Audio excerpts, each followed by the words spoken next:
Je suis vraiment ravie d'être ici aujourd'hui pour vous souhaiter tous la bienvenue à cette conférence pour les API de la région Afrique, Caraïbes et Pacifique. Aujourd'hui, nous allons assister au lancement du cadre ACP pour les pays ACP, dont le but est d'être business friendly. C'est un portail qui va également soutenir les chaînes de valeur par des politiques inclusives, la promotion des investissements et des alliances. Ce projet est financé par l'OEACP ainsi que l'Union européenne. L'OEACP en est le sponsor principal et c'est une initiative qui bénéficie du soutien de l'Association mondiale des agences de promotion des investissements. J'aimerais également saisir cette occasion pour demander à Ismaël, le directeur exécutif de la WIPA, à venir à la tribune. Nous avons également Escipion, secrétaire général adjoint de l'OEACP, Cécile, qui est également chef d'unité à la E2 à la coopération, à la Commission européenne. Nous avons également Bernardo, qui est directeur de la division production équitable, durabilité, normes et commerce à l'ONUDI. Stéphane, qui fait partie de cette même division, tout comme Brian. Ismaël, c'est à vous. Merci de nous rejoindre et je vous souhaite à tous une séance fructueuse et encore une fois, toutes mes félicitations quant au lancement de ce portail ACP. Merci Surata, c'est toujours un plaisir de travailler avec l'ONUDI et j'aimerais vous remercier d'être parmi nous. Aujourd'hui, nous sommes ravis d'organiser cette 26e conférence de la WIPA pour y voir d'anciens amis et partenaires. Ça nous donne davantage de force. C'est toujours un plaisir que de travailler avec l'ONUDI. Chers collègues, c'est un réel plaisir pour moi que de vous souhaiter la bienvenue à cette conférence pour les agences de promotion des investissements de la région Afrique, Caraïbes, Pacifique, organisée avec l'aide de tous les membres du conseil consultatif notamment l'ONUDI. Je suis très honorée du fait que ces deux partenaires principaux, à savoir la Commission européenne, l'ONUDI ainsi que l'Organisation des États d'Afrique, des Caraïbes et du Pacifique, soient présentes à cette réunion aujourd'hui, car elles vont pouvoir partager avec nous leur expertise quant aux tendances futures lors de cette 26e conférence. La WIPA un partenariat de longue date avec l'ONUDI. En 2022, nous avons fait un sondage concernant les API de la région ACP qui a été effectué au cours de l'été. Je me réjouis de voir la présentation des résultats préliminaires qui vont être présentés par l'ONUDI ainsi que le rapport quant à l'état d'avancement du programme ACP Business Friendly, soutenir les chaînes de valeur par des politiques inclusives, la promotion des investissements et des alliances.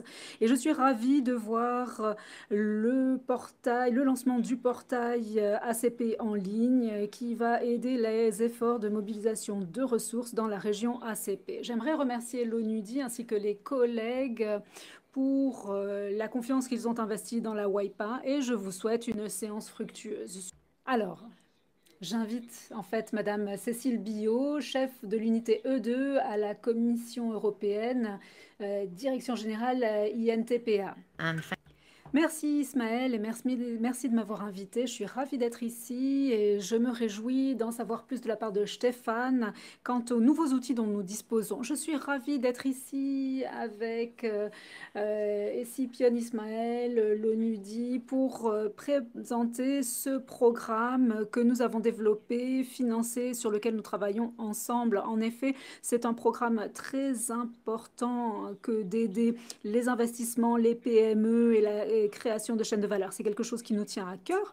C'est quelque chose, comme vous le verrez ultérieurement, sur lequel nous pouvons présenter de bons résultats, de bons outils qui sont vraiment la vitrine de ces initiatives et nous nous engageons à aider ce domaine qu'est la chaîne de valeur. Nous sommes ravis d'être ici avec d'autres agences.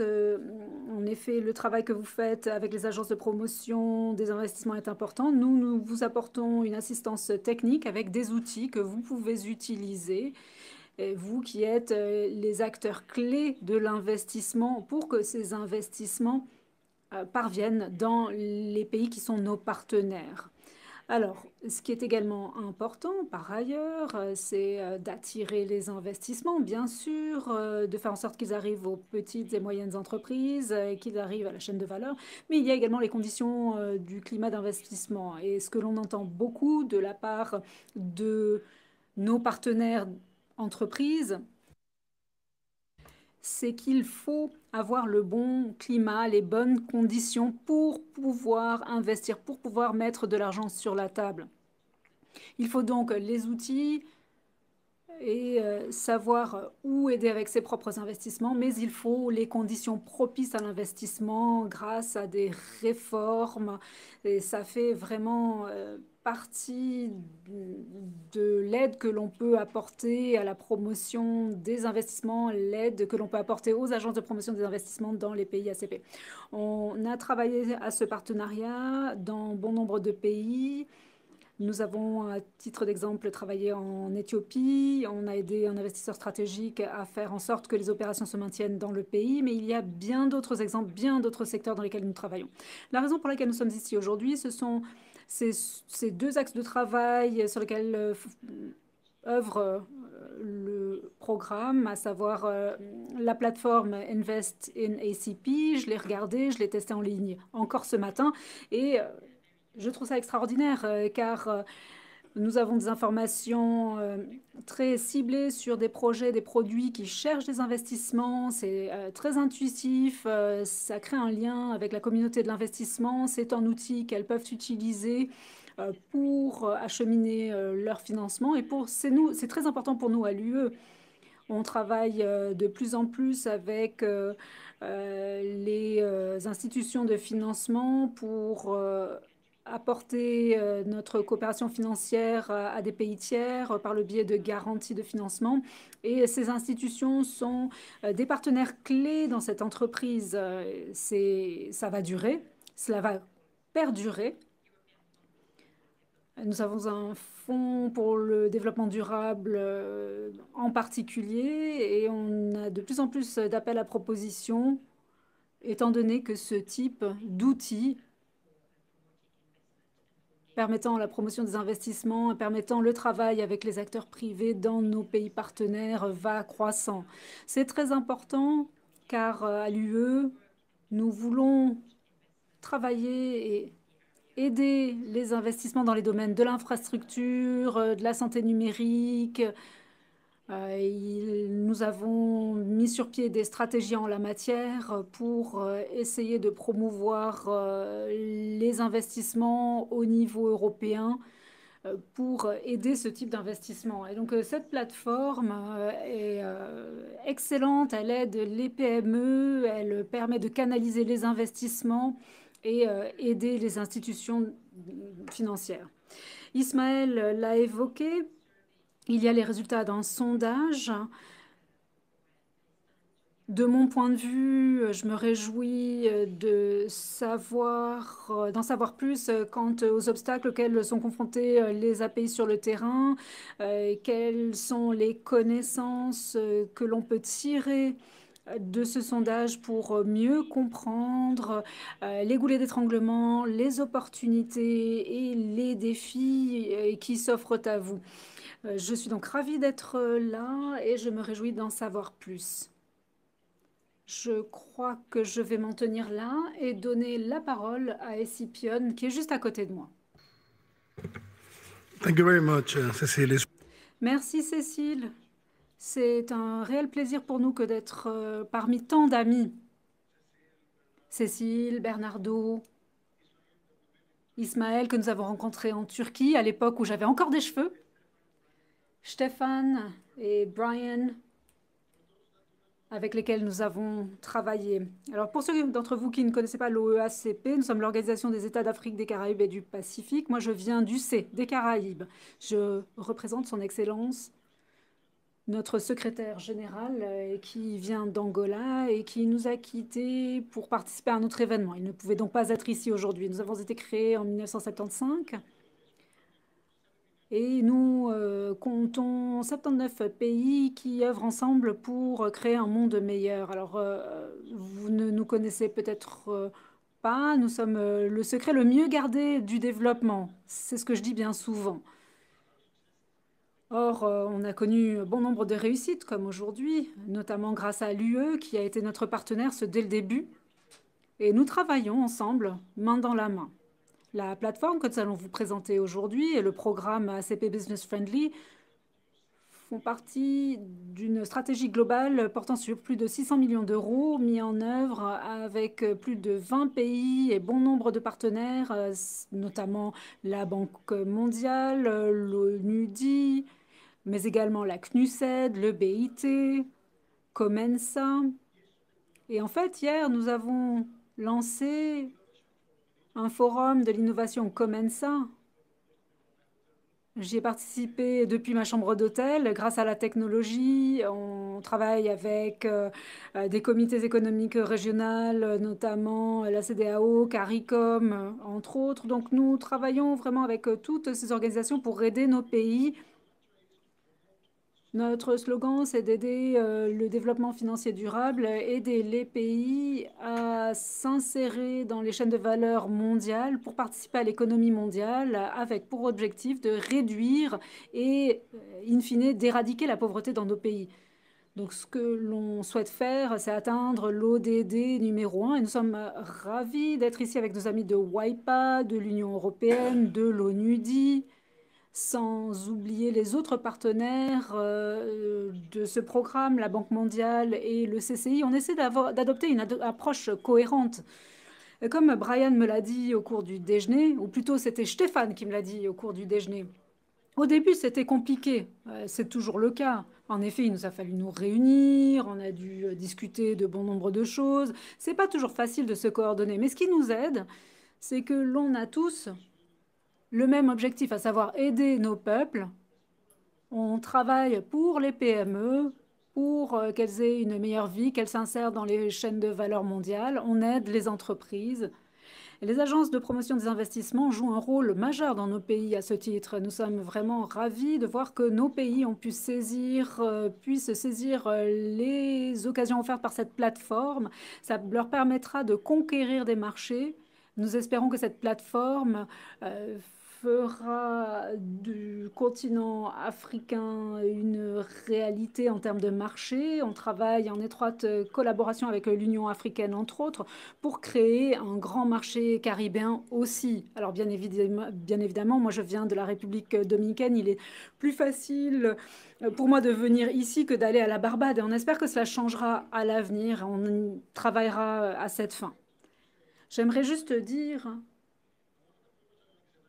que j'aime les proverbes. Un proverbe africain dit que si vous voulez aller vite, il vaut mieux être seul, mais si vous voulez aller loin, il vaut mieux miser sur le collectif. Et le collectif, ce sont les gens à cette table, Stéphane, Ismaël, Cécile, mais également vous tous. J'ai eu l'honneur de travailler avec CAIPA dans les Caraïbes. C'est l'association des Caraïbes des agences de promotion des investissements. Alors, essayez de faire comprendre dans les Caraïbes qu'ensemble on peut créer un grand marché aux Caraïbes, mais également en Afrique et ailleurs, c'est compliqué.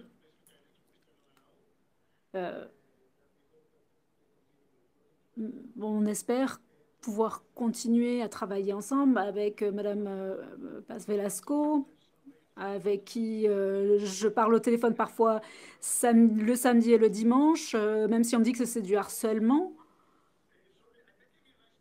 Bon, ils m'ont donné un super discours, je ne l'ai pas du tout suivi, c'est toujours ce que je fais. Ce que je voulais dire encore, c'est qu'on est là pour vous, on a besoin de vous, on a besoin de vous pour changer le monde. Alors aidez-nous à changer le monde et faisons cela ensemble.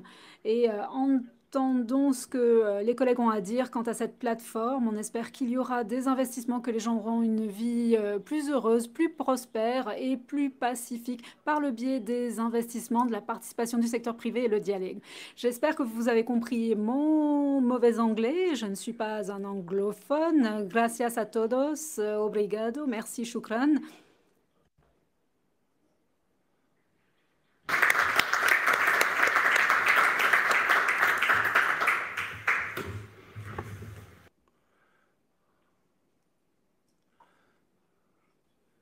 Merci beaucoup.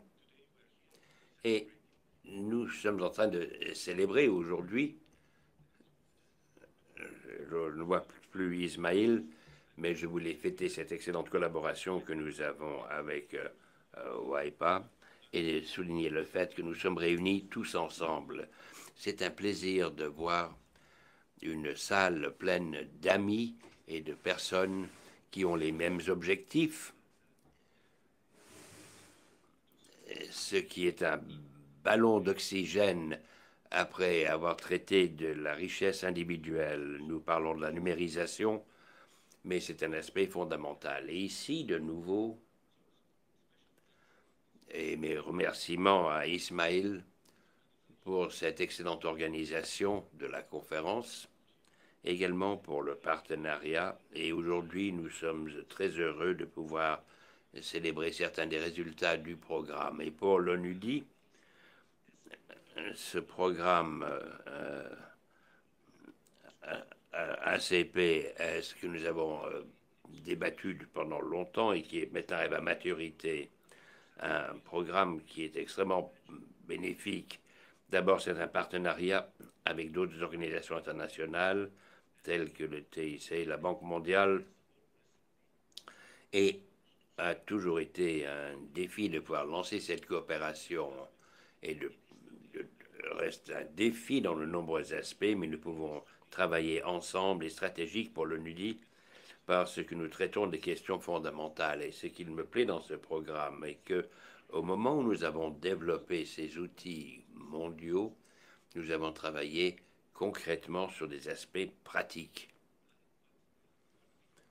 Mais ce que nous espérons est de pouvoir dépasser les frontières des pays, ce qui est l'élément le plus important, utilisant ces pays pilotes, mais le résultat doit être que d'autres pays, et la plateforme du reste le démontrera que le succès de la plateforme sera lorsque d'autres pays commencent à l'utiliser et commençons à en bénéficier. Et du reste, pourquoi sommes-nous ici? J'aime beaucoup que vous ayez cité ceci très clairement. Nous sommes ici pour s'occuper de ceux qui risquent d'être exclus, mais beaucoup de choses se passent dans le monde de l'investissement. Mais pour ceux qui n'ont pas accès aux outils, n'ont pas accès au savoir, mais avec un peu d'appui, pourraient être à même de poursuivre leur présence sur le marché. Et c'est pourquoi je pense que c'est un programme important pour nous.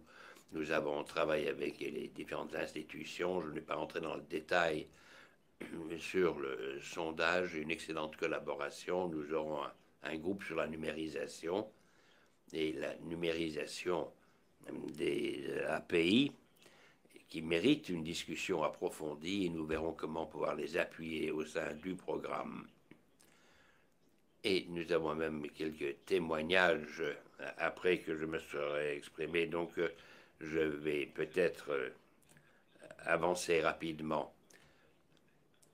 Ce que j'aimerais encore dire est que nous avons travaillé en proche collaboration avec les différentes délégations dans les pays, ce qui est un aspect extrêmement très important de ce partenariat. Et nous nous réjouissons dans le post-Cotonou que les délégations ont un rôle important à jouer dans tout ce mouvement qui vise à mobiliser l'investissement. Et il faut changer la réflexion d'une coopération technique. L'ONUDI, nous sommes une agence de coopération technique, mais nous essayons de fusionner cette réflexion en regroupant les investissements. Et c'est pourquoi ce programme est également stratégique, parce que nous sommes à un carrefour pour essayer d'arriver aux diligences sociales, et ce qui modifie encore une fois l'équation. Nous aurons l'occasion, je pense, de resserrer ces liens avec les délégations, et l'ONUDI reste pleinement engagé à être un partenaire fiable pour que chacun puisse se réunir, et qui est un excellent exemple de la coopération. Nous pouvons faire plus, je suis d'accord avec vous, mais écoutons les témoignages, parce que j'aimerais mieux entendre ce que nos collègues ont à dire. Merci beaucoup, merci pour cette collaboration, merci à l'Union européenne, merci à la CPS et le CPS pour cette collaboration. C'est un plaisir d'avoir ce programme que nous réalisons ensemble.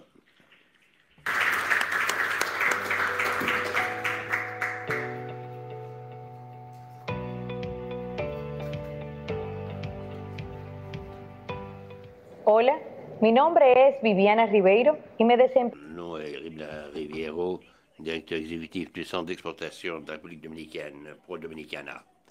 Et c'est pour nous un motif d'être très fiers de pouvoir participer dans cette initiative et de profiter de la possibilité de remercier l'Union européenne, l'organisation l'OACPS, de l'appui qui était fourni par l'ONUDI, avec lesquels nous travaillons la main dans Pro Dominicana, dans le programme ACP Business Friendly. Directeur des investissements de l'APIX. L'assistance technique et le soutien de l'ONUDI, notamment à travers les outils COMFAR et le logiciel DIPS, sont réellement une valeur ajoutée pour le travail de l'APIX dans le suivi des investisseurs, dans la mise en confiance des entreprises pour susciter la réalisation des programmes d'investissement qu'ils ont initiés, et sont également un outil de sédentarisation pour les prospects et également un outil de fidélisation pour les entreprises qui sont en phase de réalisation de nouveaux investissements, donc en phase de réinvestissement. Nous considérons vraiment cet accompagnement comme une aubaine, comme une réelle opportunité de booster nos secteurs prioritaires. My name is Samuel Dio, the General Manager, Glerian Limited. And Glerian Limited is a company that is focused on manufacturing of detergents and soap. We've been in the business for more than 15 years. And so we expect that this will impact the country as a whole and globally by extension. We have about 34 staffs, of whom in the top management we have 60% whom are women, and other staff, majority of them are youths. We appreciate so much the European Union, UNIDO, and also the OACPS. The European Union and Organization of African, Caribbean, and Pacific States, CANINVEST is indebted for the support you have given us. The impact the project has on our quest to deliver on authorities' mandate cannot be quantified. It will outlive our tenure in the institution.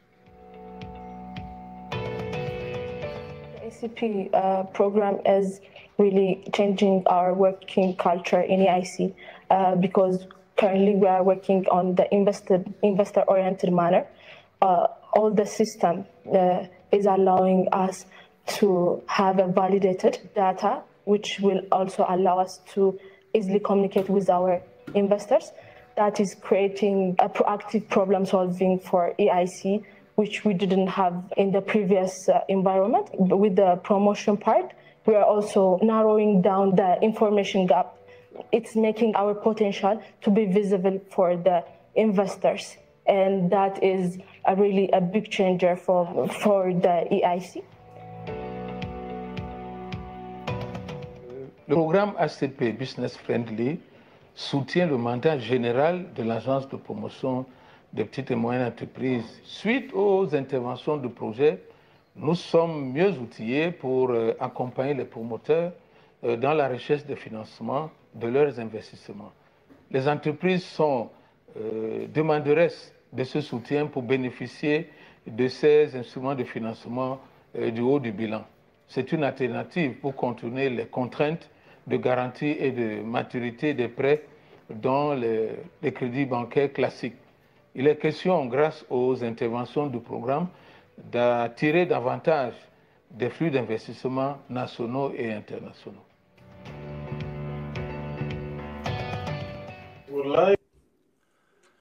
Nous aimerions rendre un hommage et remercier l'Union européenne ainsi que l'OACPS pour l'appui de l'Agence de développement de la Zambie, la plateforme numérique, qui sera à même de porter assistance aux investisseurs des 4 coins du monde pour pouvoir s'engager avec l'Agence zambienne de développement, de pouvoir structurer des transactions et de conclure des transactions, ce qui va accroître les investissements en Zambie à une échelle que nous n'avons jamais vue auparavant. Donc nous sommes extrêmement reconnaissants à l'Union européenne et l'OACPS.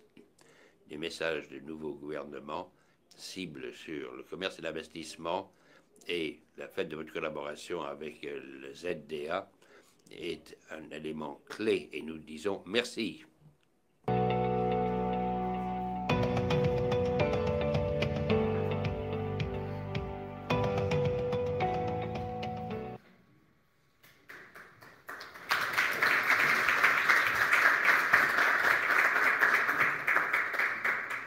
First of all, thank you.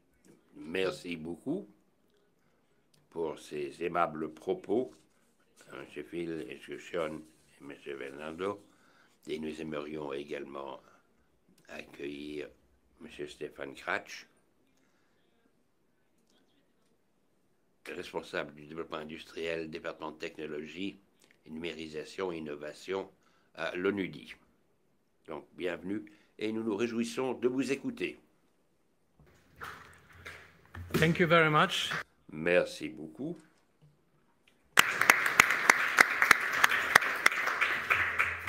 Thank you so much. Merci beaucoup pour cette présentation. J'aimerais réitérer les remerciements à YPO d'avoir accueilli et de nous avoir accompagnés au cours de ces 3 dernières années, et de l'appui que nous avons reçu de l'Union européenne et de l'OSCPS. Beaucoup a été dit sur le lancement de la plateforme. Je dois vous demander d'être un peu patient pour le lancement, parce qu'il faut donner un peu d'historique sur ce programme qui a agi comme étant la base même pour pouvoir développer les instruments numériques qui, à notre avis, représenteront un changement important. Et donc, dans ma présentation, je vais traiter des 4 points principaux. Tout d'abord, d'expliquer le programme Business Friendly, structure et objectifs.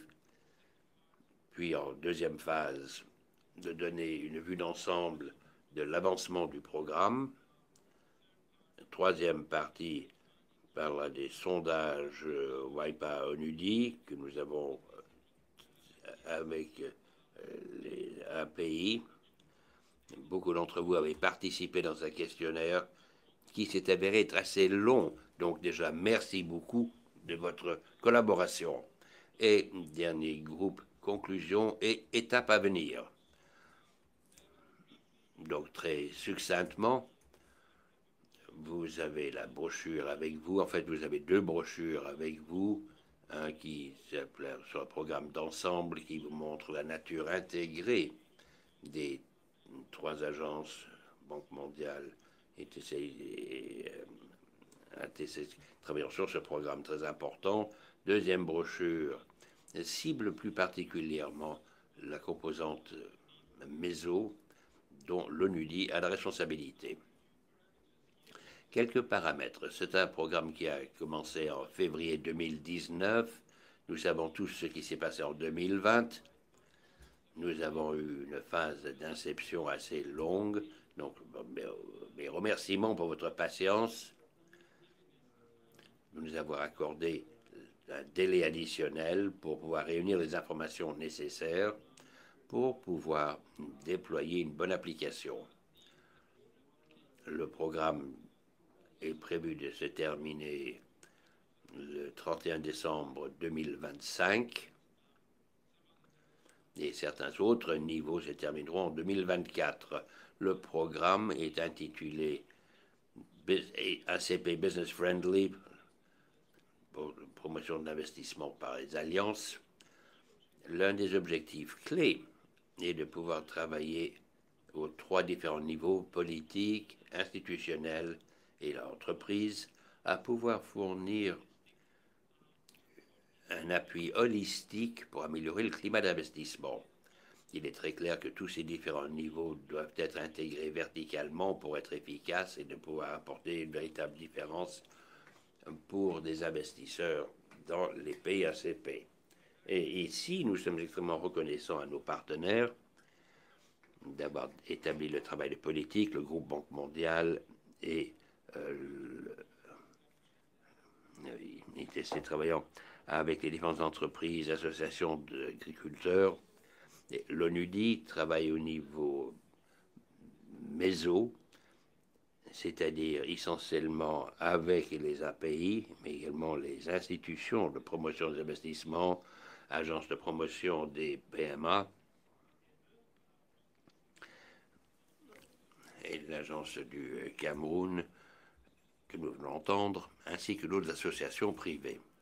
La couverture de ce programme MESO porte sur 8 pays que je vais cibler dans un instant. Je ne vais pas passer trop de temps sur la structure et la gouvernance de ce programme, parce que vous pouvez tous en prendre connaissance dans les brochures qui ont été distribuées. Nous vous encourageons à commencer à nous suivre sur Twitter, investissez dans les ACP, avec beaucoup d'informations extrêmement utiles venant des pays et des résultats des sondages WIPA comme élément de recherche sur ce compte Twitter. Ici, à nouveau, vous voyez les codes QR pour avoir les 2 brochures. Très succinctement, la théorie du changement. Je ne vais pas développer ceci trop en avant, mais en réunissant ces 3 différents niveaux, nous avons l'intention de renforcer le climat d'investissement, de générer de nouveaux investissements et plus particulièrement de canaliser ces investissements en chaîne de valeur, c'est-à-dire de savoir où il existe des lacunes d'investissement aux différents niveaux des PME pour pouvoir le présenter d'une façon convaincante aux nouveaux investisseurs.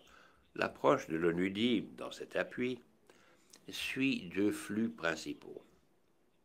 Tout d'abord, promotion de l'investissement, où un pays devrait connaître le climat d'investissement dans leur pays, quels sont les investisseurs existants dans ces pays, et ce que nous avons compris, et que très souvent les API ont des bases de données limitées, des répertoires des entreprises assez limités, et souvent lorsqu'un investisseur s'enregistre, nous ne voyons pas de l'approche logique, et ces données donc doivent être mises à jour, ce qui rend d'autant plus difficile dans les situations de la crise de Covid-19, où essentiellement chaque jour compte de pouvoir prendre contact avec ces investisseurs et d'essayer de les convaincre de ne pas jeter l'éponge. Donc, ce que nous faisons dans ce programme est d'aider les API de suivre qui existe dans ces pays et quelle est la part de leur contribution. Dans les remarques liminaires, de plus en plus, les API cherchent un impact qui peut être de nombreux aspects différents, création d'emplois, de type d'emplois créés par des multinationales, le degré auquel les multinationales sont prêts à s'intégrer dans le tissu industriel du pays, l'investissement en formation, les salaires qui sont payés, l'inclusion des genres, les jeunes, et à moins que l'API ait une bonne entente de ce que font les investisseurs, celle-ci ne sera pas à même de travailler avec les investisseurs pour augmenter l'impact que certains groupes pourraient apporter. Deuxième pilier de l'ONUDI est le développement des possibilités d'investissement. Il a été dit qu'il existe de nombreux instruments financiers, y compris des éléments clés qui ont été créés dans le plan d'investissement de l'Union européenne et maintenant le fonds de développement d'investissement plus, qui a un capital assez massif, mais la question est où investir. Et c'est là où les API ont un rôle clé à jouer, à pouvoir fournir des différentes options ou des scénarios à ces investisseurs. Voici la couverture des pays. Comme je l'ai dit, nous aimerions élargir cette pénétration. Nous ne pouvons avoir une intervention marquée sur les deux piliers que je viens de citer. Dans 8 économies, 6 sont en Afrique, un au Pacifique et l'autre dans les Caraïbes. Éthiopie, Kenya, Sénégal, Ghana, Cameroun, Zambie, République dominicaine aux Caraïbes et Papouasie-Nouvelle-Guinée dans la région Pacifique. Autre aspect important que j'aimerais citer est que la mise à l'échelle peut se faire par des organisations régionales au niveau d'une organisation continentale telle que l'Union africaine ou des communautés économiques régionales ou des organisations spécifiques qui ont un mandat de promotion supranationale telle que l'Association caribéenne de promotion des investissements, CAIPA, ou le RAFPI pour les API en Afrique francophone qui se trouve à Abidjan. Quelques impressions dans une session de développement de capacité. Tout le monde porte des masques. Donc vous voyez très bien quand cela s'est produit. Et dans certains pays, cela se poursuit. Pour personne, les circonstances ont été faciles, mais nous avons dû être créatifs et développer des solutions pour pouvoir maintenir le programme. Maintenant, le bloc suivant sur l'avancement de ce programme. Nous avons un système d'indicateurs clés. Mais si je rentrais dans tous les détails, cela dépasserait notre horaire prévu. Développement de capacités de API et la toile de fond de nos travaux. Et entre le début du programme et aujourd'hui, nous avons eu 162 développements de capacités et une session consultative bilatérale. Nous voulons également nous assurer d'avoir une forte participation de femmes au sein de ces séances pour s'assurer que la créativité et l'allant des femmes soient mis en avant. Comme je l'ai dit dans le premier pilier, nous avons un profilage FDI, de pouvoir développer cet annuaire des investisseurs, et nous sommes très heureux de dire que plus de 7000 entreprises qui se sont inscrites ont pu être mises à jour,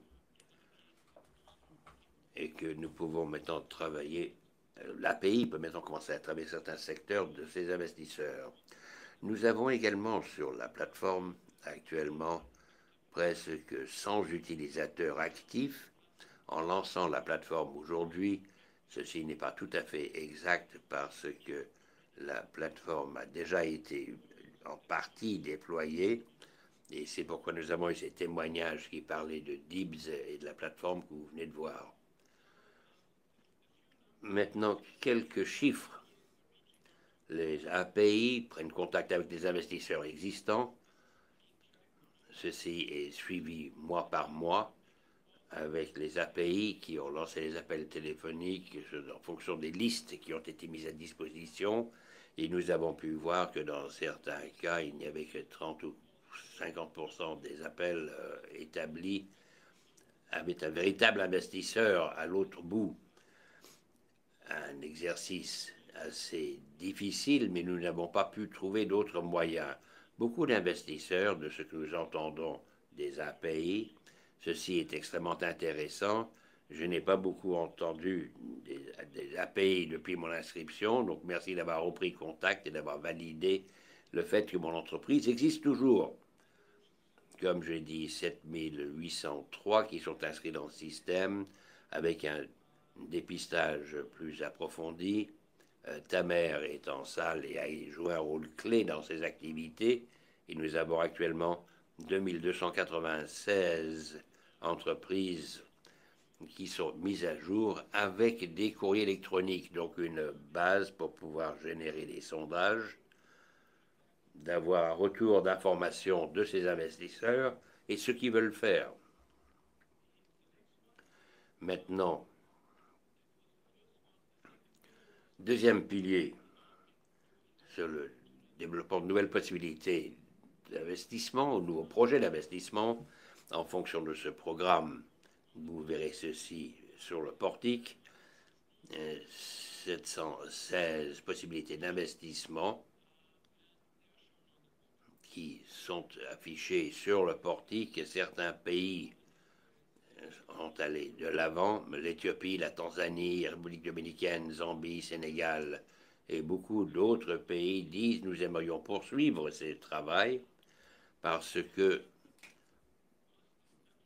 nous pensons que ce que nous avons à offrir aux investisseurs va bien au-delà des 40 possibilités ou plus qui existent sur le portique. Ces possibilités d'investissement peuvent être vues du point de vue sectoriel. La plupart sont dans le secteur alimentation et boissons, produits chimiques, textiles et cuir. La majorité de ces produits sont dans la production, ensuite l'agro-commercial, services des forêts et certains secteurs. Et la plupart de ces capacités développent des entreprises nationales. Donc des entreprises nationales qui veulent élargir leurs activités, qui veulent diversifier, qui veulent exporter. Et ils comprennent que cette croissance ne peut se concrétiser que si la partenaire technologique est partenaire. Le deuxième tableau vous montre qu'environ 2 à 300 de ces possibilités sont des projets potentiels mixtes où l'on vise un bon résultat d'entreprise. Pour nous, ce qui est absolument essentiel, c'est évident, c'est de commencer à regarder ces opportunités d'investissement, non seulement du point de vue du financier, mais également de commencer à décrire des indicateurs ODD irrelatifs. Et c'est exactement ce que montre ce diagramme. Donc, chaque opportunité indique les 3 ODD les plus importants qu'elles aideraient à atteindre.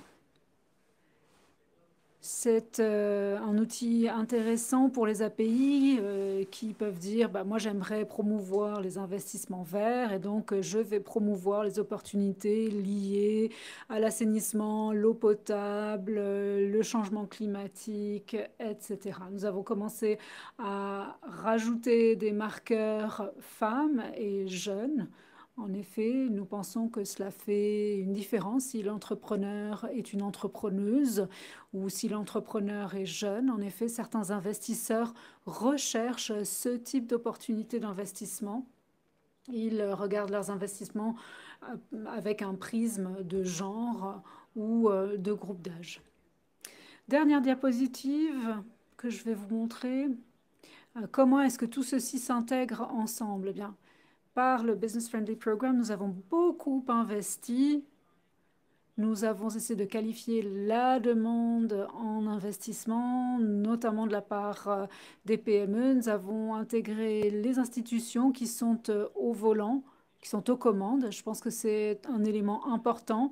On n'a pas envoyé de consultants externes, de délégations de consultants externes pour effectuer ce profil d'opportunités d'investissement. Tout ceci a été fait main dans la main avec les API. En effet, Il faut que les API prennent les choses en main, qu'elles s'approprient tous ces profils pour pouvoir faire le suivi et répondre aux demandes qui s'en suivent.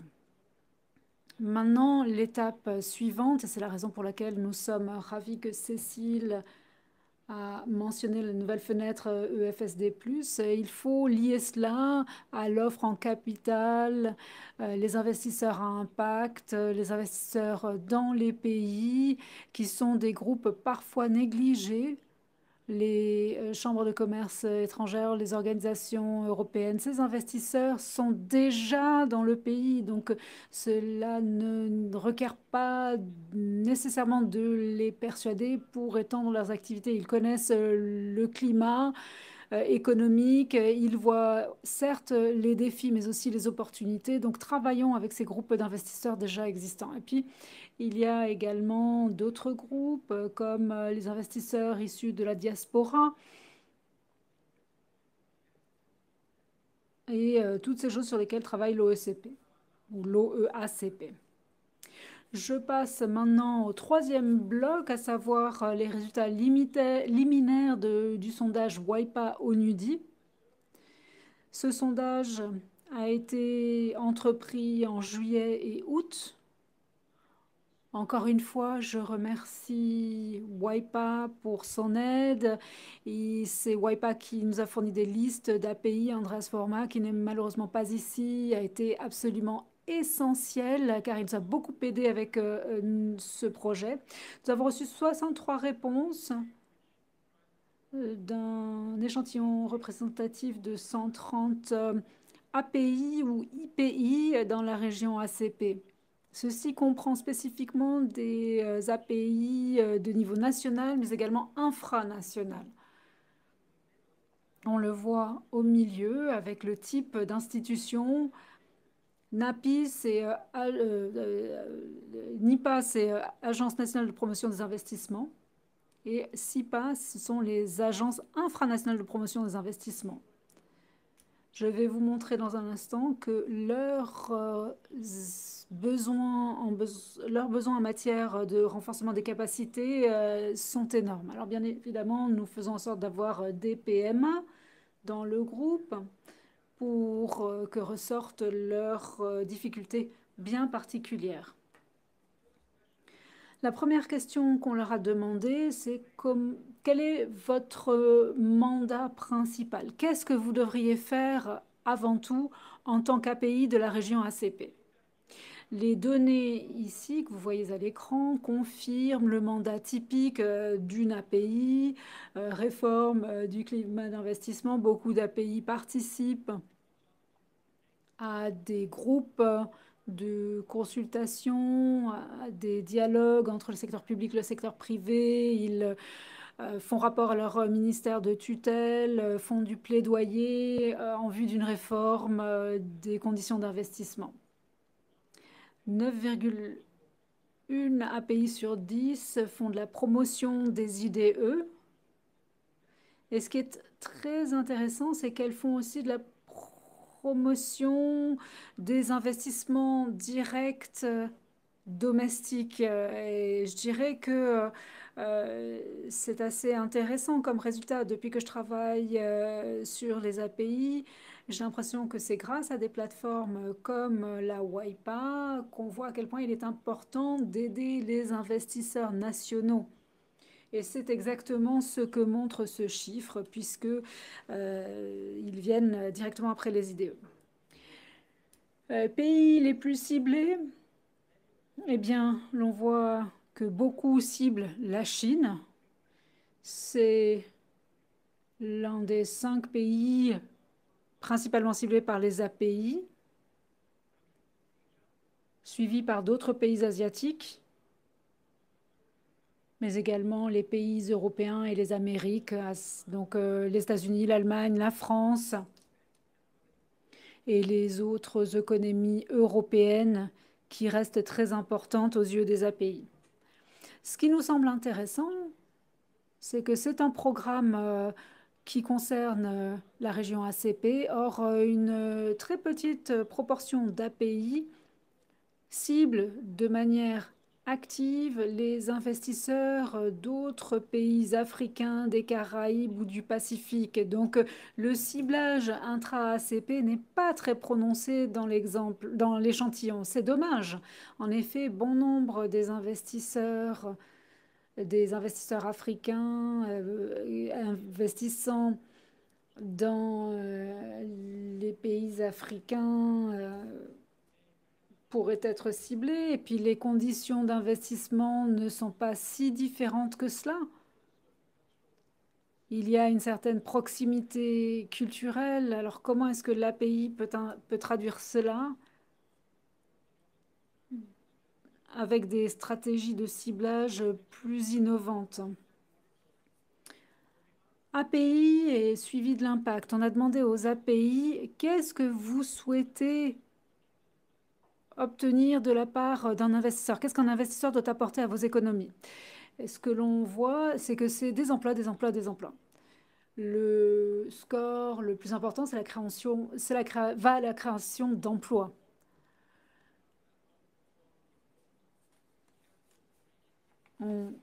Ce qui semble être plus important que l'aspect création de capital des activités des API. Et puis, il y a le développement des compétences qui est lié à la création de l'emploi. Les dépenses en formation, les plateformes créées pour que les employés puissent bénéficier des connaissances apportées par un investisseur. Et puis, les contenus locaux, qui est lié à ce que je vous ai déjà montré. La promotion des investissements nationaux devient de plus en plus important. Les IDE amènent des sous-traitants qui adhèrent à des normes ESG, ce qui est de plus en plus important, notamment au titre de la Ligue directive de l'UE. Donc, il ne s'agit pas seulement d'appairer, mais d'appairer des multinationales avec de bons fournisseurs qui s'en tiennent à certaines normes environnementales et sociales.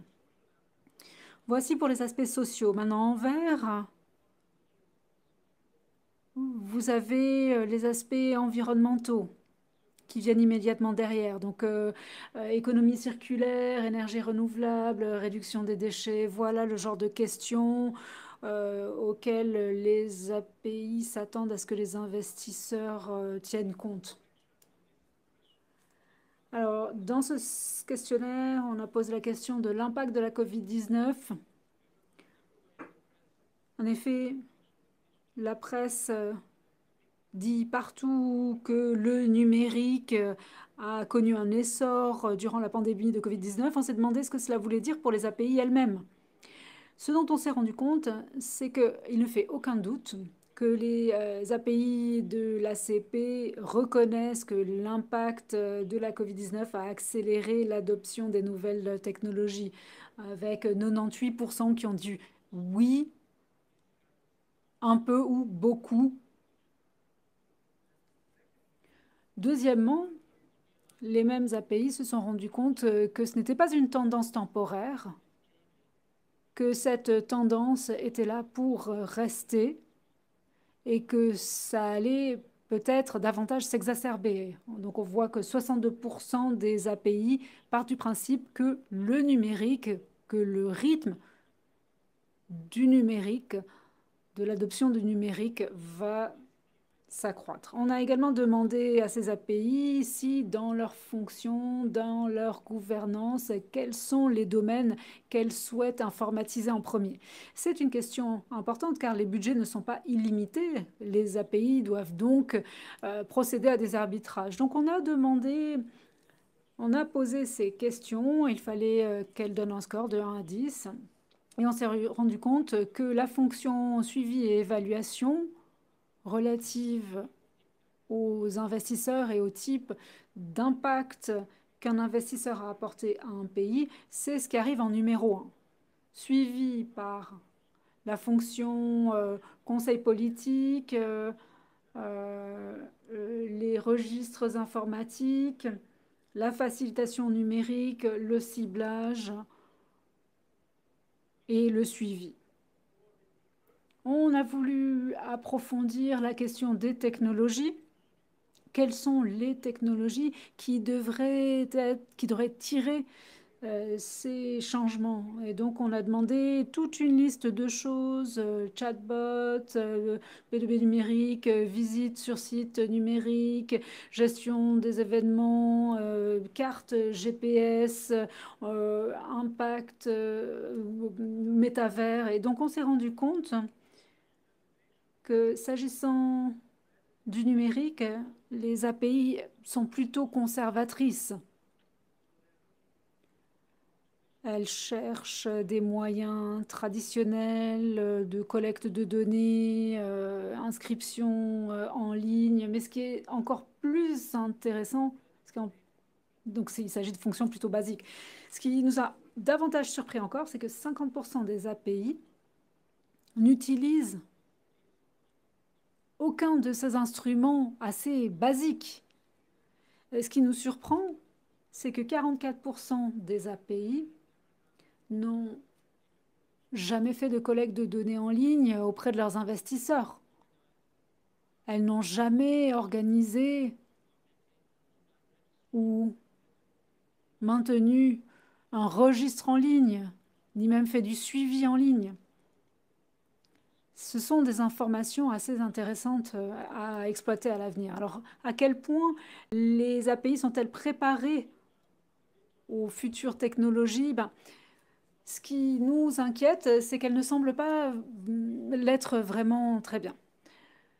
4 API sur 5 discutent encore de leur stratégie. Elles n'en sont pas au stade de la mise en œuvre, elles ne sont qu'au stade de l'élaboration de la stratégie. Seuls 21% des API ont une feuille de route active en matière de numérique. Autre problème qui apparaît, c'est que les nouvelles technologies est accompagnées de problèmes de cybersécurité, de gestion des données privées. Et la certification en matière de gestion de la sécurité, ISO 27001, on a demandé aux API si elles sont conformes à cette norme ou pas. Eh bien, la plupart nous ont dit non, elles ne savent même pas ce à quoi cela correspond, alors que la cybersécurité est une question majeure, notamment dès lors que les API détiennent des profils d'investisseurs relativement confidentiels. J'en viens à la fin de ma présentation. On a ensuite voulu savoir ce que cela voulait dire en termes de besoins de coopération technique actuelle et future. Et ce dont on s'est rendu compte, c'est que les API ont une longue liste de besoins en matière de coopération technique. Les besoins deviennent plus criants si ces API sont des API infranationales. On s'est rendu compte que les API les plus jeunes ont besoin de davantage d'aide que les autres, ce qui n'est pas très étonnant. Et puis, on a eu une demande très particulière de la part des API du Pacifique, qui était largement au-dessus de la moyenne. Ce que les API souhaitent, c'est de la coopération technique en matière de promotion et de ciblage des investissements, évaluation, préparation des projets d'investissement, préparation des profils, entre autres. Si vous souhaitez voir davantage de résultats, nous vous invitons à consulter la plateforme Invest in ACP. Sous l'onglet Data Analytics, vous y trouverez une longue présentation. Si vous avez le temps, demain se tiendra une conférence ONUDI organisée par l'ONUDI. Ta mère y interviendra pendant environ 10 minutes. Ce sera demain à 16 h. N'hésitez pas à consulter nos futures recherches et pour ce faire, suivez notre fil Twitter. Et puis, il y a le rapport relatif au sondage qui sera publié au 3e trimestre 2023. Quelles sont les conclusions? Pour revenir au programme Business Friendly, L'étude que nous avons faite est confirmée par les résultats du sondage. Les API souhaitent avoir de l'aide pour préparer les profils d'investissement. Elles ont besoin d'aide pour le suivi, la préparation et l'évaluation des projets d'investissement. Les API se rendent compte qu'elles ont besoin de passer au numérique, mais elles sont pragmatiques et elles veulent pouvoir exploiter la technologie existante et ne pas être asservies à la technologie, ce qui a du sens. La plateforme Invest in ACP offre un appui centralisé immédiat concernant certaines fonctions, notamment en matière de développement des opportunités. Bien évidemment, il faut davantage d'appui en matière de coopération technique, adapté aux API pour gérer les systèmes locaux et les fonctions numériques qui ne sont pas nécessairement couvertes par le programme en l'état. Nous souhaitons poursuivre la mise en œuvre, nous souhaitons nous adresser à vous, mettre à l'échelle, étudier les opportunités d'investissement. Et à ce stade, essayer d'intervenir encore davantage sur le suivi et les liens. Nous espérons pouvoir continuer ce voyage fascinant ensemble et je vous remercie de votre attention.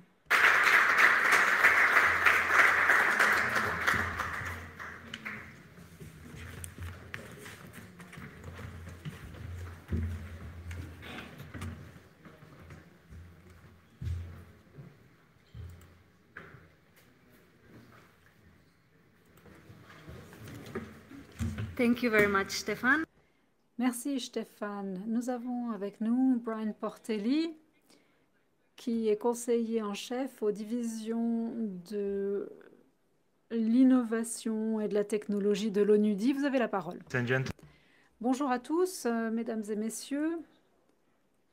C'est une chouette occasion pour nous de vous expliquer, de vous donner un aperçu des éléments principaux qui ont été mentionnés en introduction concernant le portail Invest in ACP. Alors, comme Stéphane l'a déjà dit, le voyage a été long. C'est un voyage auquel participent bon nombre de personnes dans les pays, les collègues qui nous suivent, les collègues qui travaillent pour l'ONUDI, soit directement, soit indirectement. Et puis, les collègues émanant de diverses institutions, d'API, etc. Ce partenariat a donc été très fructueux et nous espérons qu'il aboutira davantage de résultats pour chacun des bénéficiaires et des individus de ces outils. Alors, mon intervention, ces 10 prochaines minutes, a pour but de vous donner un bref aperçu. Je ne vais pas répéter ce qui a déjà été dit et expliqué en détail. Pourquoi poussons-nous ces outils technologiques? Tout d'abord, il était important pour nous de comprendre quels étaient les besoins au niveau des pays. On s'est rendu compte qu'il fallait accroître la visibilité de beaucoup des agences de promotion des investissements, visibilité en termes de ce que les pays ont à offrir en lien avec les investissements. Et puis, il y a le renforcement des capacités, renforcer les argumentaires d'investissement, ce qui est proposé à des investisseurs potentiels, comment c'est présenté, comment c'est documenté, comment c'est proposé aux potentiels investisseurs. Et puis ce qui est important, c'est d'avoir des outils et des approches qui servent à embellir les portails et les documents avec de belles opportunités d'investissement, mais également faire le suivi de ces opportunités d'investissement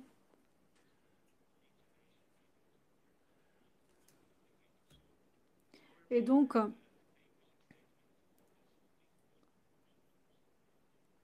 notre vision, mission, c'est de nous adresser à des investisseurs potentiels, aider les bénéficiaires principaux de notre action pour accéder à ces investisseurs potentiels. Et une composante essentielle du programme, c'est la rétention des investissements. En effet, les investisseurs existants sont ceux qui investissent le plus, qui créent et maintiennent l'emploi. Donc, comment consolider ces investissements en activités productives? Troisièmement, ce qui est important, notamment pour les économies les plus petites, positionner les pays de la région ACP sur la map monde. Alors, qu'est-ce que l'on entend par bénéficiaires, utilisateurs et partenaires institutionnels? Qui sont-ils? Eh bien, dès le début, on parle des bénéficiaires de notre assistance technique, les agences de promotion des investissements, les autres institutions qui travaillent directement et indirectement à la promotion des investissements, les représentants du secteur privé. On parle des représentants des PME, mais également des micro-entreprises. Les collègues du CCI et de la Banque mondiale sont très importants à cet égard. Il y a d'autres ministères, les agences de développement des pays, ainsi que les autres partenaires de développement. Donc, dans l'idéal, nos utilisateurs, les utilisateurs principaux de nos technologies et de nos outils sont ceux auxquels on s'est référé dans les présentations précédentes. On veut améliorer notre manière de faire la promotion des investissements pour atteindre des objectifs. Alors, les utilisateurs ciblés pour le portail, je suis sûre que vous avez déjà scanné vos codes QR, vous avez pu commencer à voir de quoi ils retournent. Ce sont bien évidemment les investisseurs potentiels. Il y a toute une liste de ces investisseurs potentiels. Qui sont-ils? Des investisseurs qui souhaitent avoir un impact, des investisseurs, des représentants du secteur privé, du secteur public. Certains d'entre vous sont là. Le secteur public, outils en matière d'information. Voilà donc les utilisateurs qui sont dans notre viseur, les utilisateurs qui vont consommer les informations que nous générons. Troisième groupe, les partenaires institutionnels que nous souhaitons renforcer au niveau des pays, mais également au niveau de la région avec des organes régionaux qui représentent les agences de promotion des investissements, entre autres. Donc, c'est un processus en cours et on essaie d'exploiter au mieux les outils que nous développons. Je vais passer à certains des éléments du portail que nous allons vous montrer. Bien évidemment, vous pourrez le faire à loisir quand vous aurez plus de temps.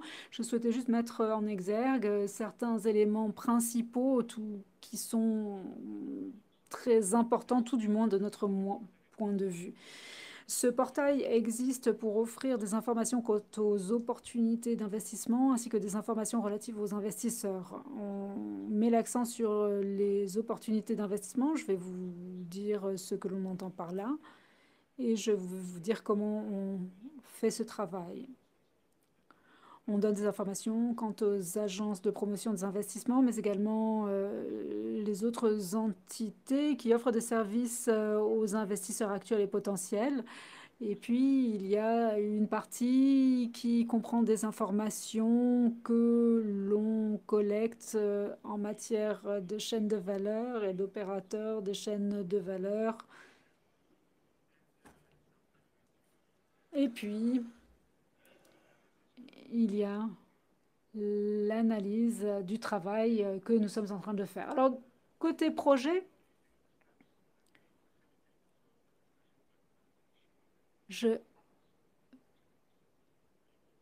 vais vous montrer des images pour être sûr que cela fonctionne bien, mais vous pouvez vous assurer chez vous que cela fonctionne bien. Il s'agit de projets qui sont des opportunités d'investissement, qui sont identifiées et formulées au niveau du pays lui-même. À l'heure actuelle, nous avons environ 724 projets réels de 21 pays. Alors oui, on travaille spécifiquement dans la région ACP, mais nous avons une approche régionale. Et donc, on essaie de couvrir autant de pays que possible avec les Caraïbes. Et nous commençons nos travaux avec la Comensa. Donc, on va mettre ces projets à l'échelle. Donc, nous avons 724 projets qui représentent... Donc, ça vous donne un aperçu des différents types de projets qui émanent d'organisations, de PME. On a différents secteurs, différents types de chaînes de valeur, différents types d'investissements, des projets qui recherchent, qui prendront corps sous forme de co-entreprises, des projets qui cherchent une participation minoritaire, d'autres qui cherchent une participation majoritaire. L'alignement avec les ODD, on l'a déjà évoqué, on essaie de faire correspondre les aspirations de ces projets avec des ODD bien spécifiques, car ça nous semble être un marqueur très important que l'on peut présenter à des investisseurs potentiels. On a également mentionné EFSD+, donc on s'aligne aux fenêtres thématiques d'EFSD+. Ce sont les fenêtres thématiques auxquelles les API prêtent encore davantage d'importance. Et puis, il y a le coût total d'investissement et les initiatives spéciales qui aident les femmes entrepreneurs, les jeunes entrepreneurs. Donc, l'idée de ces projets, ce que l'on veut faire, c'est que l'on veut présenter sous forme synthétique les projets aux investisseurs avec les éléments d'importance capitale en tant qu'investisseur potentiel. Et ceci doit être sous-tendu par des informations détaillées sur lesquelles je reviendrai ultérieurement. Ici, ce qui est important que pour un investisseur potentiel, qu'il puisse être en contact avec la personne de contact qui représente l'organisation, qui travaille sur ce profil. Donc, contact initial sur des possibilités de projet peuvent être repris de cette approche. Ce qui est important également est de dire que nous avons une partie assez complexe dans le portique qui regarde les pays, avec un effort de représenter les 79 pays de ACP.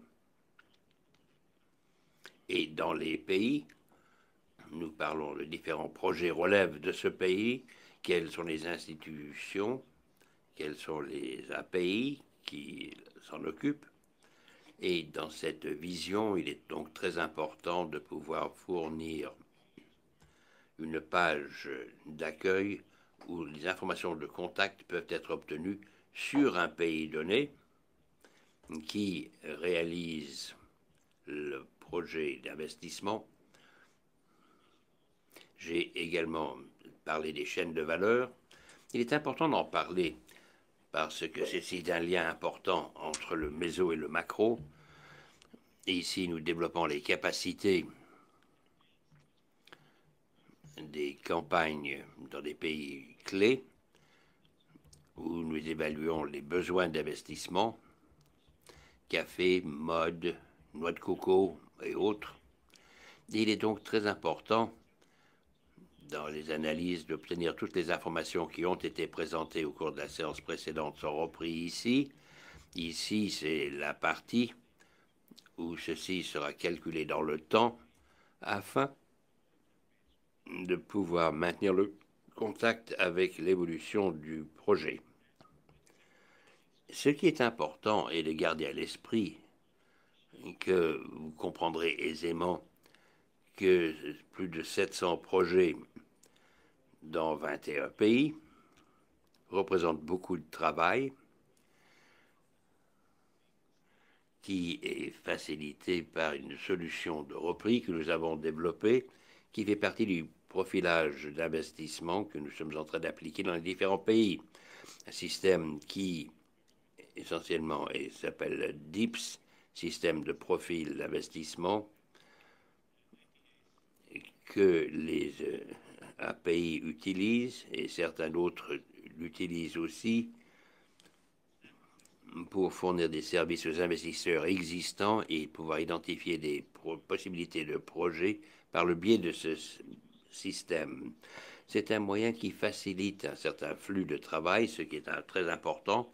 Comme vous pouvez le voir ici, nous parlons d'un processus vérifié. Ce n'est pas uniquement une question de recevoir des informations sans avoir de vérification. Processus de recueil de données des promoteurs, la formulation de ce que nous appelons profil de possibilité d'investissement, qui est l'épine dorsale. Et par ce processus, nous avons une hiérarchie de vérification de par lesquelles les données sont systématiquement vérifiées. Ensuite, une fois le projet mis sur le portique, donc les projets que vous avez pu voir dans ma première diapo, généreront une commercialisation de ces projets par le portique, et c'est là où nous appuyons les API, et également de pouvoir saisir des demandes initiales de renseignements par le biais du portique, mais également qui sont repris dans le système de profilage d'investissement.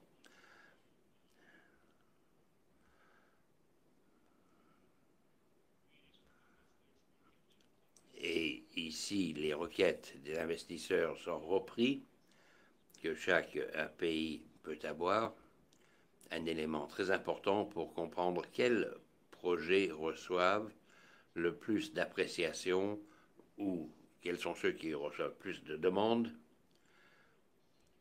et combien de temps faut-il pour répondre à ces questions. Un élément également très important dans l'établissement des indicateurs clés au sein de l'organisation. Maintenant, très rapidement,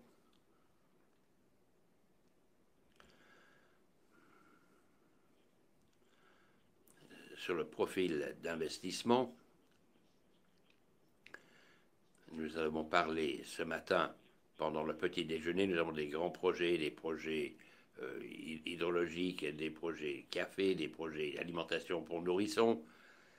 Et il est très important de pouvoir mettre en exergue le degré de détail que l'on peut recueillir dans ces possibilités d'investissement. Et le conditionnement même de ces investissements est d'autant plus important. C'est plus que d'avoir simplement une idée, mais de pouvoir développer ces idées ou projets dans des bases concrètes pour avoir une discussion tangible avec l'investisseur potentiel. Et dans ce processus, un profil a un élément qui explique qui a lancé ce projet, quelles sont les attentes et quelles sont les attentes. J'en conclurai maintenant avec mes quelques dernières diapos sur les étapes à venir et de la mise à l'échelle, de pouvoir assurer la durabilité et tout cet excellent travail qui a été entrepris au cours de ces 18 derniers mois dans les différents API, dans les campagnes de profilage, et doivent se poursuivre parce qu'une attention plus grande doit être portée à un plus grand nombre de partenaires au niveau national qui veulent être associés à ce processus et de pouvoir évoluer dans une approche plus thématique dans ces campagnes de profilage, de pouvoir travailler de façon plus active dans les différents domaines où des entrepreneurs jeunes qui sont les thèmes principaux des discussions au niveau régional et national.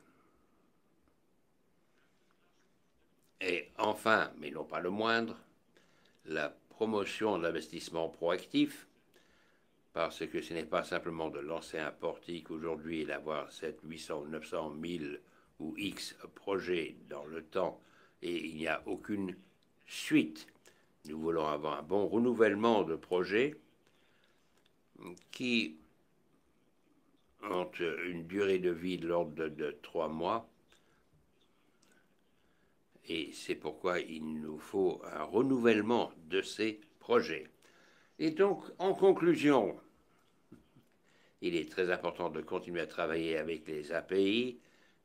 Certains sont déjà en salle aujourd'hui et nous disent qu'ils n'avaient jamais eu de profilage sur autant de projets qu'au cours de ces 12 derniers mois, parce que maintenant, il y a un système, il y a un processus, et qui porte une attention de plus en plus grande d'autres instituts publics ou privés qu'ils n'avaient pas auparavant.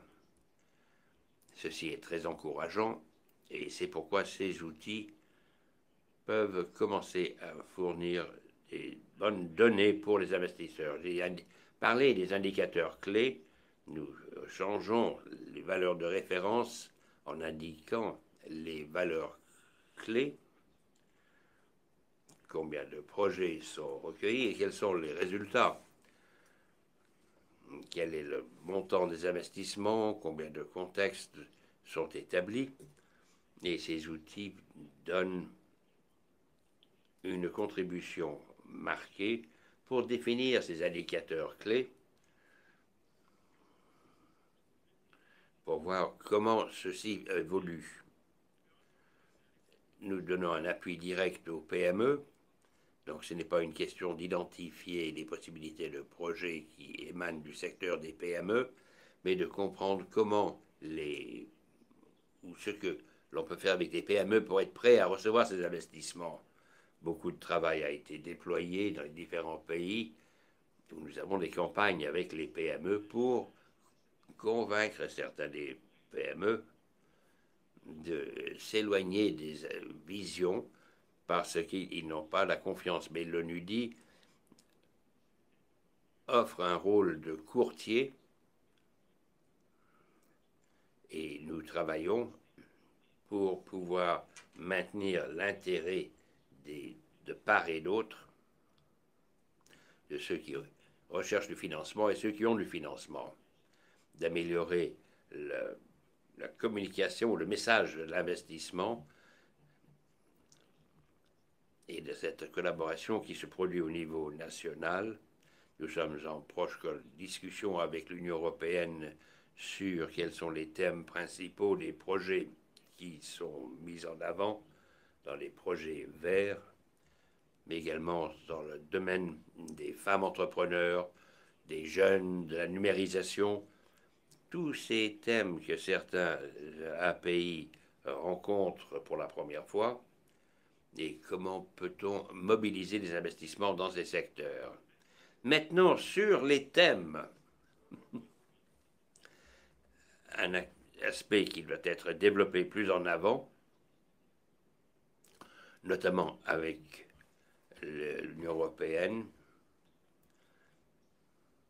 et de pouvoir comprendre quel genre d'informations doivent être recueillies pour encourager les investisseurs et les ODD, pour essayer de voir de nouvelles formes d'investissement que certains API ont peut-être omis. Maintenant, la promotion de l'investissement proactif, d'avoir des mesures conjointes et complémentaires. Nous travaillons avec différents organismes pour les API dans les différents pays qui peuvent utiliser ces outils, utiliser ce portique pour accroître la robustesse de leur message d'investissement. Aspect que nous voulons étudier plus en avant dans différents pays clés, et encore plus important, comme l'a dit Stéphane, de voir les possibilités qui existent avec les représentants des investisseurs pour pouvoir obtenir plus d'investissements de l'Union européenne. Certains pays sont peut-être plus visibles dans les investissements dans les ACP, mais il existe des possibilités et peut-être que l'Union européenne et que les pays membres pourraient faciliter ce processus. Il est également tout à fait clair que nous ne pouvons pas travailler seuls, nous voulons collaborer avec le secteur privé pour le choix des sélections de sites par l'utilisation des informations de base que nous avons sur le portique qui viennent des API et les prestataires de services privés et qui recherchent des tels services. L'idée est de compléter et de renforcer les activités, non pas de réinventer la roue. Merci beaucoup. Et bien entendu, je suis à votre disposition si vous avez des questions.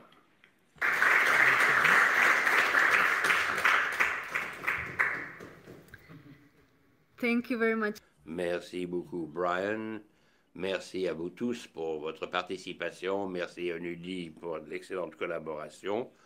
Nous nous réjouissons de voir les résultats du sondage publiés. Nous vous souhaitons pleine chance pour la plateforme et nous encourageons les API de l'utiliser. Si vous avez des questions, avant de passer à la pause.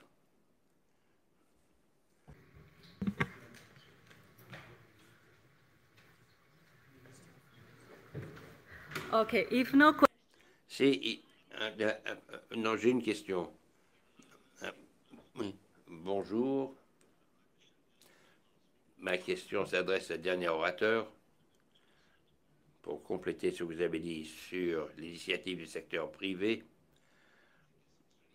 je crois qu'il est très important d'intégrer ceci correctement, comme vous soumettez vos propositions aux API, de voir ceci comme étant un sujet qui doit être débattu parce que Mustafa Hoffman du Nigeria, qui représente le secteur privé, il est important d'avoir ce genre de disposition, l'ONUDI et d'autres pour intégrer le secteur privé, pour avoir ce genre d'idées que vous avez mis en avant et que les API puissent également les encourager parce que la plupart des problèmes que vous avez, toutes d'infrastructures et puis les API ne savent pas que vous existez. Donc il n'existe pas de données. Il est donc très important de pouvoir intégrer cette disposition. Merci beaucoup.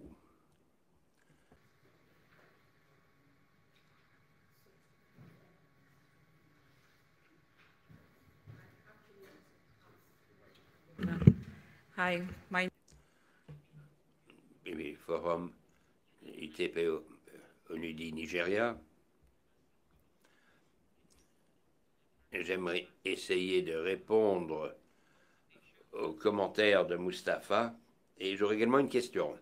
Sur la remarque de Mustapha, nous travaillons conjointement avec les API pour qu'ils soient tous en place, de voir le genre de données, des situations socio-économiques sur les possibilités d'investissement, mais pas uniquement la possibilité d'investissement en tant que telle, de s'assurer qu'ils soient tous ensemble pour être sûr que ce soit un portique qui soit aussi bon qu'un contact physique pour le profilage quant à la viabilité des possibilités d'investissement. J'espère que ceci... Enfin, nous pourrons toujours en débattre entre nous, mais l'ONUDI est au Nigeria et dans la plupart des autres pays d'Afrique, et c'est ce que nous essayons de faire pour s'assurer qu'il y ait un effort intégré pour réunir tout ceci sur le portique. Maintenant, ma question, en ce qui concerne le portique, lorsque l'on parle de la qualification des données qui sont disponibles, et que je vois au niveau méso, que vous regardez les politiques sur les investissements, quelles sont les considérations que vous prenez en compte pour que les pays puissent donner un aval aux données qui sont mises à disposition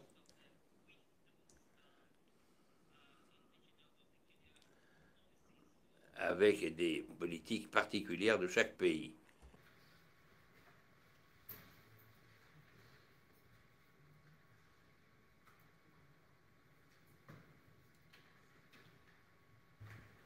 Thank you for the question. Merci de cette question. En ce qui concerne l'approbation, je me référerai à la façon dont le flux de travail est réalisé. Nous voulons que les API puissent définir les possibilités d'investissement en fonction de certains critères, des priorités de chaîne de valeur, ou d'autres que l'on peut trouver dans une politique industrielle ou des stratégies régionales pour développer des chaînes de valeur régionales.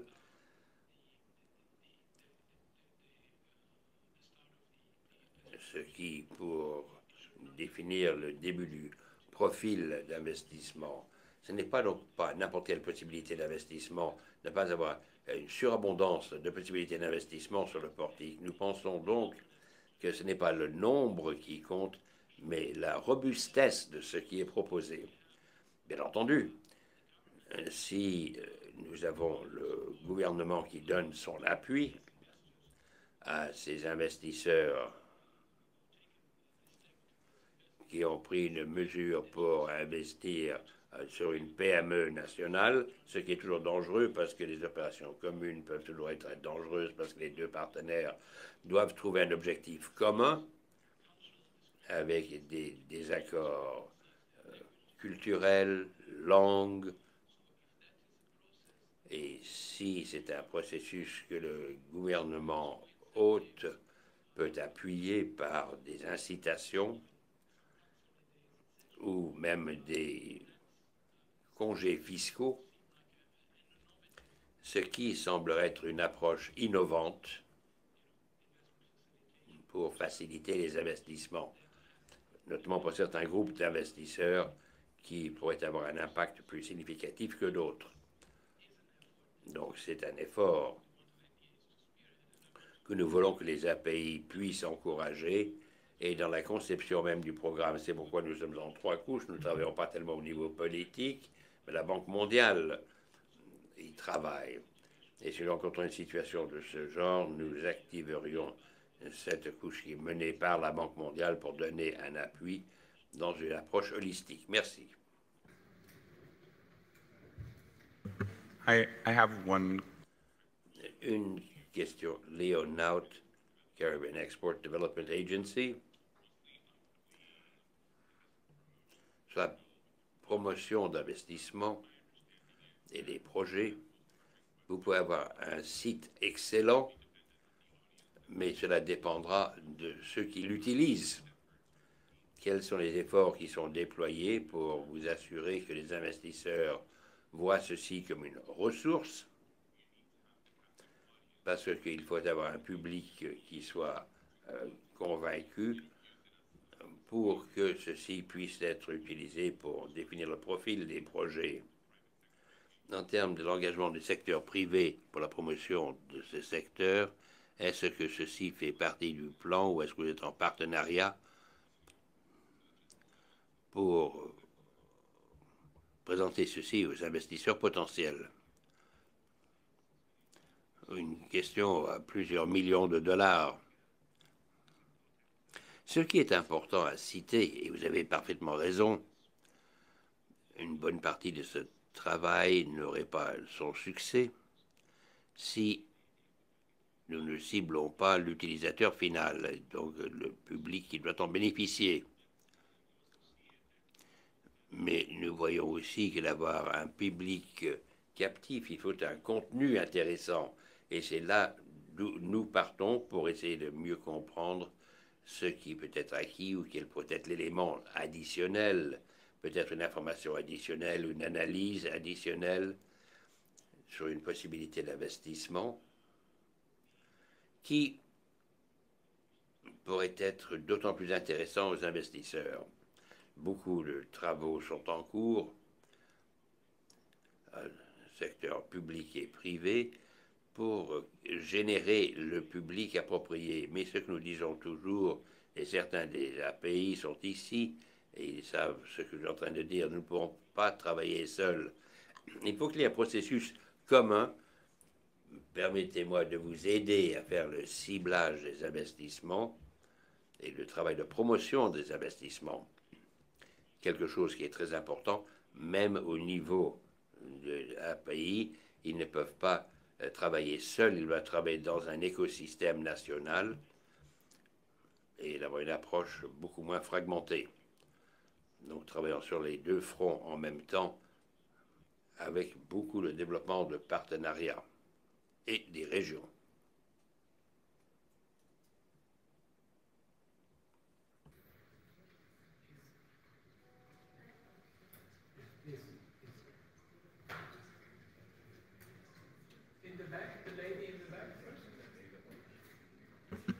Hi.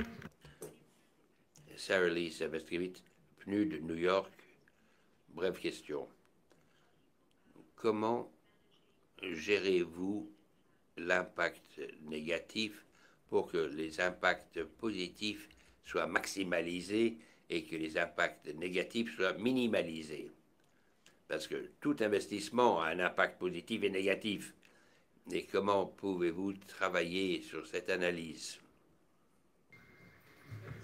Thank you very much. Merci beaucoup. Une question tout à fait pertinente. Impact positif est accompagné d'impact négatif. Nous voyons même ceci dans les ODD. Un conflit inhérent, satisfaisant un des objectifs peut-être au détriment d'un autre. Mais ce que nous voulons décrire est plutôt le processus pour commencer à quantifier l'impact.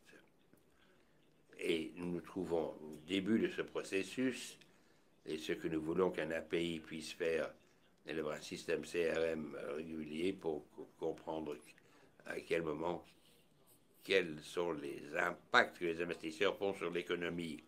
Et il ne suffit pas, suffit de laisser l'investisseur parler de son propre impact, mais il y a d'autres moyens d'évaluer, de savoir si un impact est réalisé. Donc, des normes durables peuvent permettre de mieux mesurer un impact. Un outil très important dans le commerce international parce que les consommateurs veulent voir que le produit qu'ils achètent ou un service qu'ils acquièrent, ils veulent savoir que ceci n'allait pas à l'encontre de l'environnement ou fondé sur l'exploitation des ouvriers. Donc, c'est un mélange assez intéressant et que les API devraient peut-être travailler avec les organes de certification des PME pour voir exactement ce qui se passe et à quel point les PME peuvent se conformer à ces normes, y compris les normes de durabilité.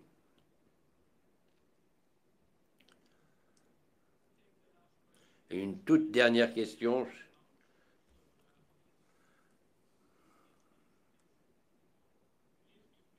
Mais soyez bref, je vous en prie. Joseph Gibson, du Malawi. Une question technique sur le portique. J'ai remarqué que ceci comporte une liste technique, mais il n'y a pas de lien au promoteur. Est-ce volontaire ou est-ce que c'est quelque chose qui est encore en voie de développement? Dans la promotion du développement, la promotion des investissements, pardon, où il n'y a pas de lien sur ce portique. Est-ce que c'est volontaire ou est-ce que c'est quelque chose qui est en cours d'élaboration?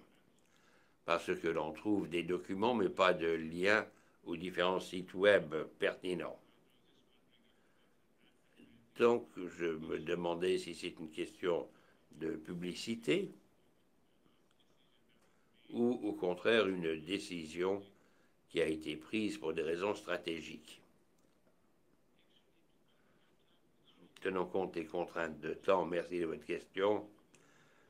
Nous n'avons pas pu montrer 2 éléments additionnels du portique qui portent sur la promotion de l'investissement dans les institutions et dans les régions ACP, avec leur compte Twitter et leur site web, ainsi que des zones économiques et des parcs industriels. Donc, si vous allez sur le pays hôte, vous voyez 4 choses. Profil de projet, le contact API, le parc industriel, s'il existe un parc industriel, et quatrièmement, le lien avec la publication de promotion de l'investissement. Et nous pouvons vous accompagner sur cette plateforme. Nous voulons donner plus de pouvoir aux API et également de permettre à une diplomatie économique qui est une prolongation des API dans bon nombre de pays où se trouvent les ambassades, le ministère des Affaires étrangères pour avoir un point de référence s'ils sont engagés avec les investisseurs potentiels pour les mettre en plus proche contact avec les API ou les zones économiques particulières. Merci. Et qui faut-il contacter si l'on veut ajouter une information sur un pays, sur cette plateforme? Oui, prenez contact avec nous. Mais le contact est précis. Eh bien, ceci se trouve sur la page principale, investment portal at unido.org, où nous prenez contact avec vous directement et nous nous en occuperons. Merci beaucoup. So thank you very much. Merci beaucoup. Merci pour la patience et de l'intérêt que ceci génère. Cette discussion doit se poursuivre, mais une autre séance doit avoir lieu dans cette même salle. Merci beaucoup. Before everyone leaves the room, avant que vous quittiez tous la salle, nous vous demandons de venir au podium pour que nous faisions une photo de groupe.